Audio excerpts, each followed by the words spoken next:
Good morning. Good morning. Did you have a happy Easter? I did. And you? I did. It involved some being outside on a colder day than I thought it was going to be, and family and a new baby. It was really lovely. Oh, that sounds lovely. How about you? What'd you do? Rested? Um, we did a very nice Easter breakfast and then hung out. We were going to do our typical watch Godspell, which we do on Easter morning, but we didn't get to that this year. I've never Yeah, done that. That's what a great thing. we do the triumvirate. Friday night, you do Joseph and the Amazing Technicolor Dreamcoat. Uh-huh. Saturday, you do Jesus Christ Superstar, which we did do. And Sunday, you do Godspell. There you go. Those are great. As a fan of Broadway and show tunes. I love that. I would have sang along to all of it. Oh, we did. Yeah. Oh, In the comfort of my own home, so nobody can hear me but Lizzie and top of my life. How great is that? So everybody, welcome to Monday Morning Coffee with Kyle and Ann, where we talk about Chicago real estate. We sell downtown Chicago. Our office is on the Mag Mile, and we just love to talk about real estate every week. And we've got a great show today. We're going to talk about private listings. So if you want to know the inside scoop, stick around and see it all. Anything else before we jump into our Statsaronies? Let's go into our Statsaroni. So it's the first of the month. So of course, I've got everything through the first quarter now. So let's check it out. Why is that like that? Oh, there we go. Okay.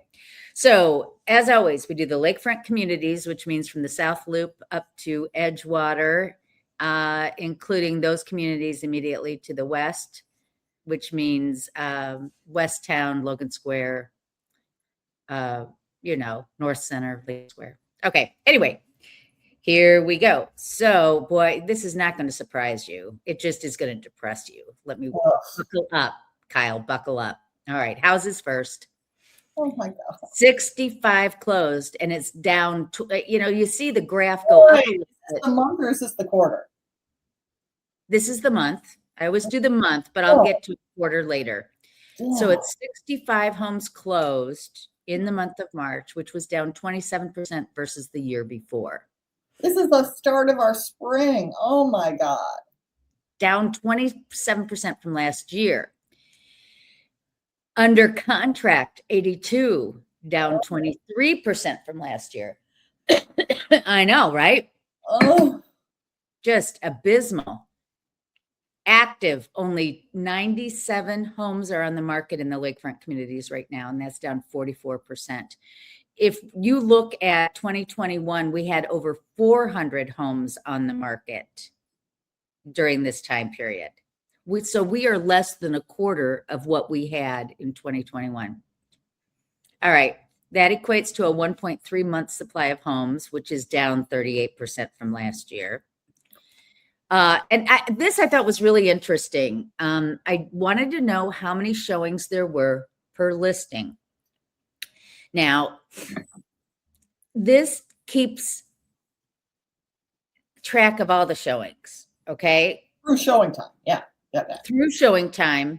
Now, it only includes those that are tracked through showing time, but it includes the dogs that have no listing, that have no showings. Yes. Do you know what I mean?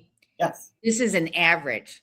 So my point is here, if something's been on the market for 5 months because it's overpriced and it's getting no showings, that's getting averaged out.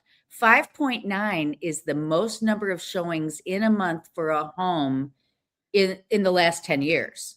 Wow. In the last 10 years. So the point is, as few homes as we have, we're getting more showings per home than we've ever had before. Yeah. And of course, we all know basic economics, folks. $1,552,000 is now the median sales price in our marketplace. So 48% since 2021. Yeah. If you bought a home in 2021, which was, by the way, when things were very active then because of COVID and people wanted to get out of condos. Yeah, into houses. Yeah. And they've still up 48%. What an asset that is, huh? All right. So here's the first quarter, and it's just as awful as you expected it would be. We are down 25% from last year's first quarter. 150 homes closed versus 200. I'm just shocked. Yeah. Yeah. And that's inventory, people. That's not the economy. That's inventory. People are desperate. Yeah. And the showings per listing shows how desperate. Exactly right. All right. So let's switch over to attached. It's not as crazy. Not great, but not crazy. 866 closed, which was down 3% versus last year in March. 1,094 went under contract in March, which was down 9%. Still, ugh. And again, inventory, not people. Yeah. Look at the inventory here. 1205 on the market is down 34% versus what we had on the market in March of last year. Down 34%. That's a 1.5 month supply, which is down 32%. Now, this is condos, folks. Condos that typically everybody says you don't do well with. 5.7 showings, both last month and this month. Showings per listing. Huge. 5.7. Yeah. And condos increased 14% in 5 years to 472.5. Wow. Condo sales are down 10% versus last year. What? I love those are the, yeah. Okay.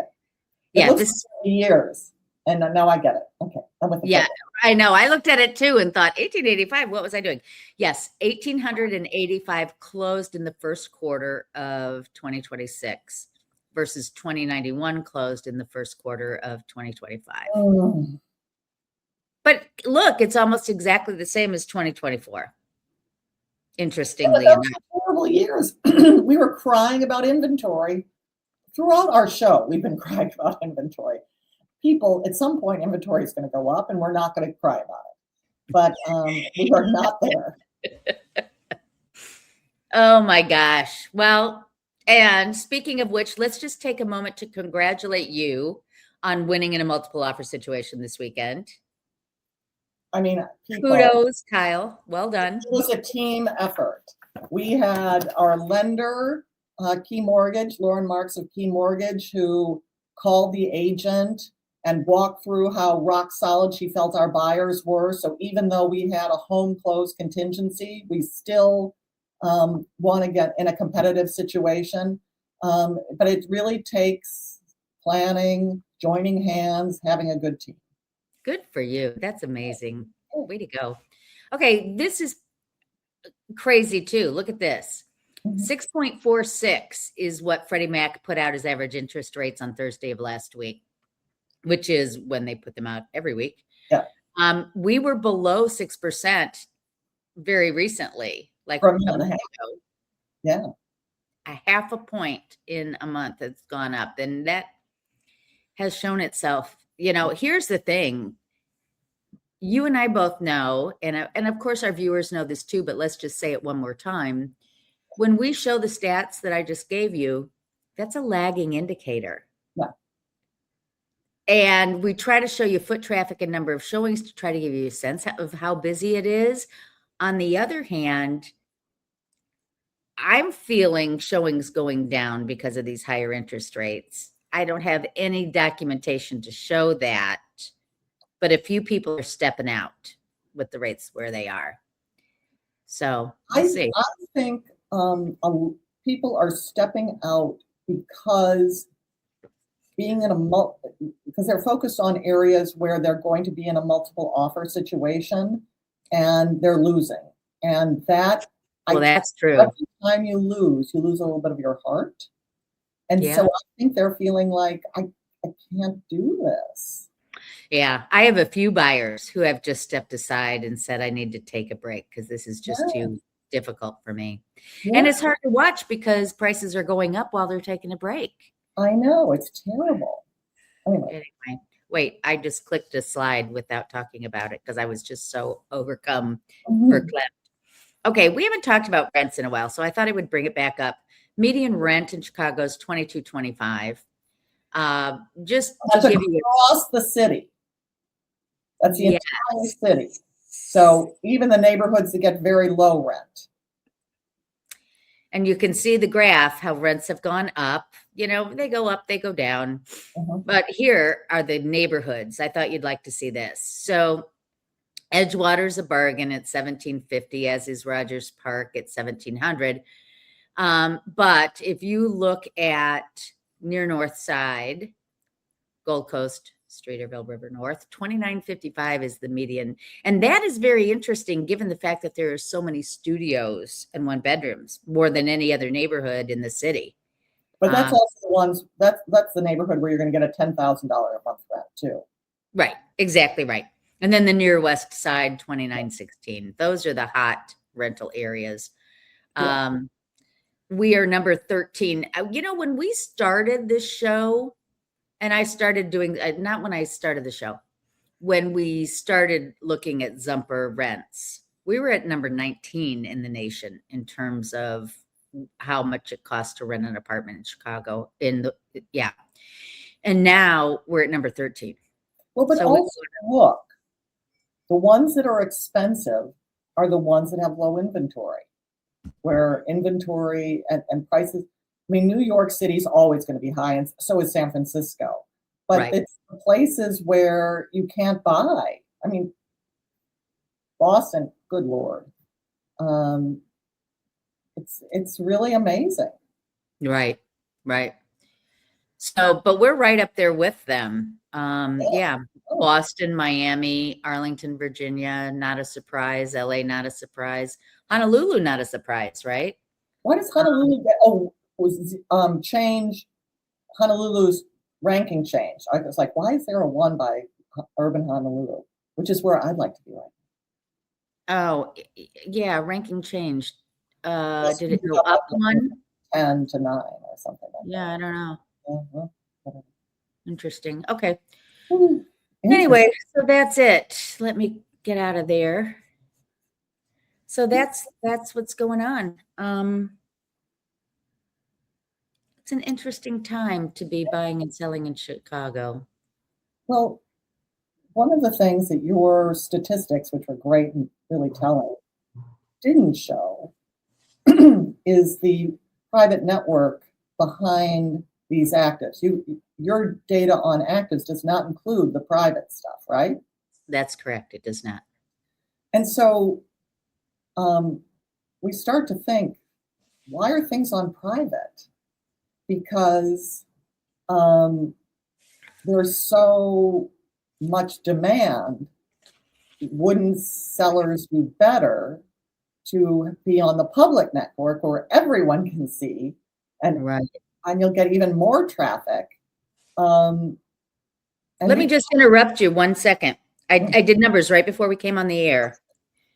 Do you remember we had like 95 homes for sale? There are 44 private homes for sale. Yeah. In addition to those 95. And there are 30 that are under contract that were private only, not Yes. active contingent. In terms of condos, there were like what, 885 or something active. There are 305 What the furf? private, right? I don't use such language, but what the furf? Okay, so now you and I have talked about it, and I know you delved into single families today to share with us what's going on. So I'm sorry, I just wanted to put in perspective the numbers because it's shocking to me. So Shocking. when I went into, I took a look. So pull up my the private network slide. This one? So yeah, this one. So this is an example of what I see on the MLS when I put in private single family home, detached, as we like to call it in the business, in the certain neighborhoods that we like to cover. And I didn't use all of them. I just used some of them just to get a sense. And Ann's right, 44 homes are sitting on the private network. And I'm thinking to myself, why are so many of these houses? So I went into and looked at a bunch of them. Some of them are new construction, and there's nothing really to show. So what they're trying to do is get it further along so that when somebody comes to see the property, they can see something. So I get that. Some are having work done. Totally get that. Some are, some say that they're coming on soon. I totally get that. So, but there are some that I thought were interesting for us to talk about. So first, this house at 2430 North St. Louis Avenue, it's on the market for $1,025,000. And they had, so it said that it was going to be, it said in the private listing that it was going to go on the market on April 14th. On the open market, on the MLS. It will go from the private network to the MLS on April 14th. It had an open house on the 4th, and open houses are marketing. And you're right. I don't know how technically legal this is. I know the agent who's done this, and she's a very accomplished agent, but I'm a little struck. So yeah, that doesn't make sense. No, worse. Open house on the 4th. On the 5th, a call for best and final offer. BAFO is best and final offer for Sunday night. Not ever having been on the MLS. Saying that they're going on the regular MLS, never going on the MLS. So it had previously been listed with another broker, had gone under contract, and it had not been listed. It had previously been on the private network, gone under contract in 5 days, and fell out, and we don't know why. So this house is as you can see, it's a former 2-flat. It was built as a 2-flat, and it's still legally a 2-flat. And there may have been some unpleasantness around the legal, somebody has to change the blah, blah, blah. Right. But, right. I mean, it's a cute house. Yeah. It's 5 bedrooms, 4 baths, legally a 2-flat. Lived at two-car garage with an EV charger. So what do you think the deal is? So she just got so much reaction on the private network. Her response to me was, the clients drove this. No, no. The agent is no. She says it's complicated, and I believe her. She's not a BSer, but she is a Compass agent.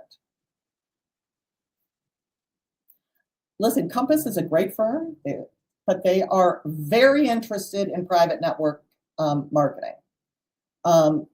The firm, not the individual agents. Individual agents follow what their clients ask them to do. So, but I thought that was interesting, and I bet you will see that it's under contract this week.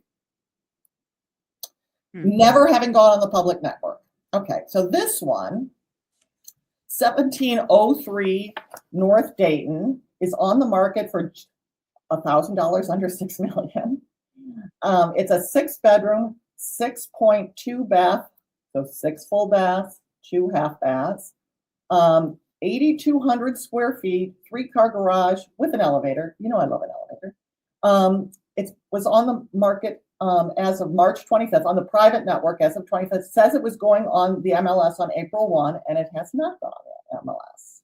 I have no idea about showings. It was purchased in 2012 for $4,275,000. We don't know the owner.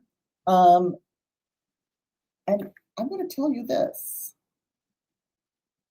Neither this nor the last one had a floor plan.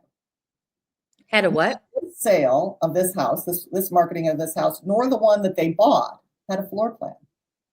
Why on earth would you offer a $6 million house and not do a freaking floor plan? There's no excuse. The only reason would be that there's something weird about this floor plan. Yeah, I don't know. So I'm going to start showing you pictures. This is their outdoor space, kind of cool. No green space. You make your own green. Very pretty. It's a big lot. It's, I think, like a 30-foot, maybe a little larger, maybe 36-foot lot. So it's a big, wide house. Kara Mann is the interior designer. There's this room, and it's this room in both. Is that a ballroom? And it's always in both listings, the old and the new. I was trying to figure out what this was. Is this the primary bedroom? It's not the primary bedroom. I think it's like a family room. With a It looks big like top floor in the back of the house, doesn't it? It's Like- got its own back porch or front porch. I think it's a back porch. But anyway, interesting, huh? But I think that would do well on the public network, not on the public network. So let's do the next one. There you go. So 1816 North Lincoln Park West is on the market for just under $4 million, and its active date has passed. So in the MLS private listings, you have to put, when is it going on the MLS? When is it going on the public network? And listen, if you think it's never going on the public network, you put a date way out there so that it's not a big deal and whatever. But this one was listed on March 2nd, and it said it was going to go on the MLS on March 16th. Now, it's a 6-bedroom, 5 full bath, 1 half bath, 7,000 square foot house with a 2.5 car garage and an interior elevator, and it's solid brick on the prettiest street in Old Town on Lincoln Park West. Such a beautiful street with lots of great houses. And God bless them, they have floor plans for us. So you see that it's a tall, it's a regular size, 25 foot wide lot, tall and thin, but it's got this nice elevator, and it's beautifully vintagey. It's got the vintage charm to it. An older kitchen, but bright, bright, bright. A second floor living room. So it's got 2 living rooms, one on the first floor, one on the second floor, really deeply charming. And a beautiful outdoor space with garage, etc. And there's the elevator. I have no idea about showings, but it is 3 weeks now since or almost 3 weeks since it said it was going to go on the public network, and it's not. What are reasons that a property wouldn't go on the public network in this market where everything's selling? Yeah, the only thing I can think of is that they were potentially testing the market at almost $4 million, and they're not getting any bites at $4 million. And it's just because once they go on the public network, then days accrue and people see that you're not selling at that price. So, that's my first guess. Your thoughts? Yes, that this is a price that the agent doesn't support. Because the agent would say, we'll test it. But because otherwise the agent would be like, let's get it on the market. Right. Yeah. But maybe not. All righty, that's all I got. For these are just some examples of great houses that are not on the public network, on the MLS, where they could get so much attention in the hottest market we've had in the longest time. Crazy stuff. Now, what have you got? Well, I've got, I didn't do the in-depth that you did, but I've got a few condos to show you. And these are at various stages. Okay. Some are active, we're coming soon. Some are fully vetted, just sitting there. So let me pull, obviously you can tell from the building that this is water tower. Here we go. Hot building. This building was so cold a few years ago. Not even a few years ago. And now it is hot, hot, hot. It is totally hot, hot, hot. This is a 17 1,870 square foot, 2-bedroom, 2-bath for $1,000,001. It says it's going to go, showings will be made available once the property goes live on 4/9. Okay, so coming soon. So coming soon. Nice. Ooh. Pretty new Is kitchen, it 1,700 square feet?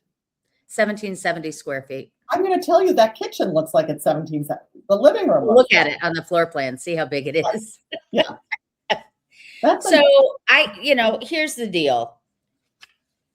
They're testing the market, obviously. Showings 4/9. They're trying to drum up excitement before it goes live, right?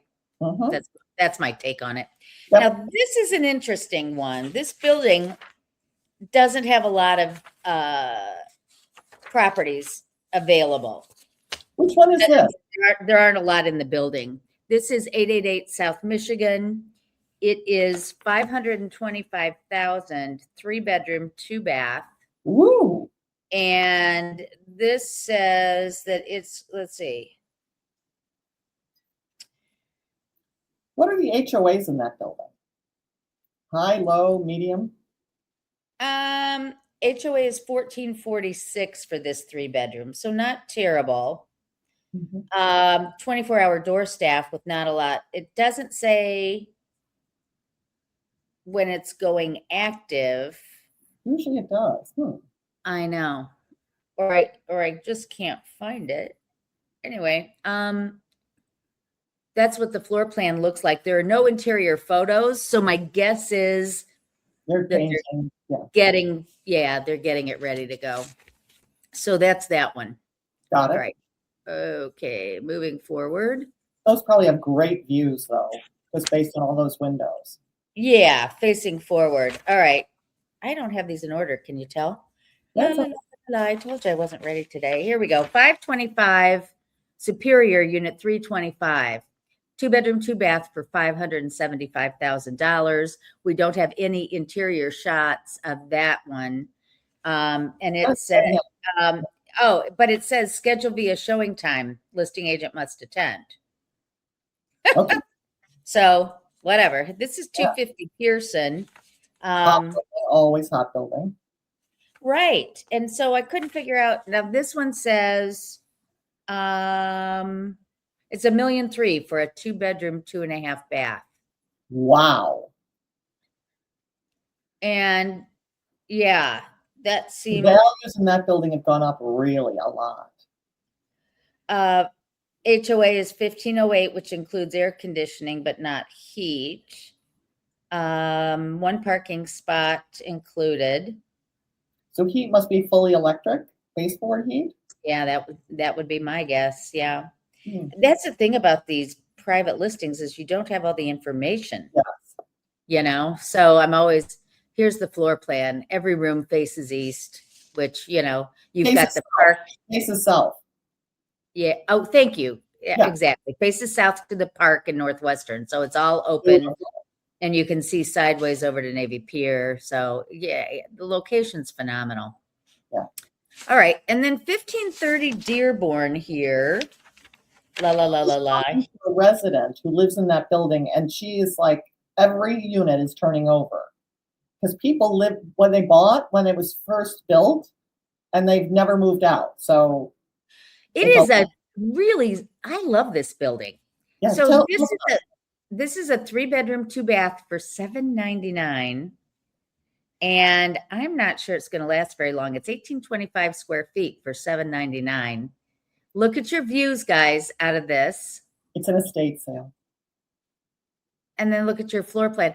I think it's a fun floor plan because you've got this room, which can be an office off the living room, and then the 2 bedrooms in the back, which face west. But for $799 in the Gold Coast, I think it's a gem. So don't expect that to last long. No. And again, it doesn't say when it's going live. So, and then of course, the Whitney here, 1301 Dearborn. Now this one, okay, so this is almost the same price as what you just saw with 1,800 square feet, right? So this says it's 1,735 square feet. I don't have a lot of pictures. That's the only picture I have on it. What's the price on this one? 780 versus the other one at 799 that you just saw at 1530 Dearborn. It's on the private network, but it's been on, the listing agent will meet you. They're doing showings, yada, yada, yada. I'm going to tell you that this one, the Whitney, will require less work probably. Yeah, well, it's newer. Yeah, but I Right. think the other one looked like it's going to be dated, Yeah. and you're going to have to do work. About the same size, same Yeah. price, and that one had a little balcony. The Whitney. The Whitney has the balcony. On the other hand, you're closer to Lincoln Park with Oh, 1530. the views are incredible. Yes. The views are great. You've got 3 bedrooms instead The of 2. only drawback about 1530. 1530? Yeah. 1530 is the Latin drop off and pickup. That's true. Very good point. Yeah. Chaos. Right in front of your, yeah. No. The whole street is unpassable. Yeah. So interesting. Very good point. Well, so that's it. This whole private thing. So how do you summarize the private listing situation for our viewers? So sellers, if you are being coached, or if you're discussing how to market your property with an agent, really dive into the pros and cons of going on the private network for a period of time. And in this market, there's almost zero reason to do it unless you are being irrational about your price, unless you really want to test your price against the recommendation of your agent. Go on the public network. It's not that hard. It'll sell quickly if it's priced correctly. You'll get on with your life. Do it. To be hanging out on the private network, makes no sense. What do you think? Sorry about that. I think that's exactly right. I think to gain momentum for a week, or if you can't show it for some reason, Yes. Totally get it. But to be on private more than a week in this market makes no sense. But even if you can't show it, don't go on any market, because I'm going to tell you, people are looking now and they want to see things now. They may not remember you in a week. So if they're still looking, whatever. But that's a very good point. And that's why so many agents are canceling and relisting and active listing, because when you have so few listings, what are people doing? They're looking at new only. Yeah. Yeah, they're looking at new only. So just some thoughts. We're always happy to talk to you about it. Send in your questions. Absolutely. And of course, if you want to jump into the fray, you definitely need to get your ducks in a row, and we can help you do that. So everybody, thank you for watching Monday Morning Coffee with Kyle and Ann. It was a pleasure talking with you about this crazy market, and we would love to help you. Please subscribe to our channels, follow us on social media, and reach out to us with your questions. Thanks for watching. Thank you. Thank you, Ann. Bye.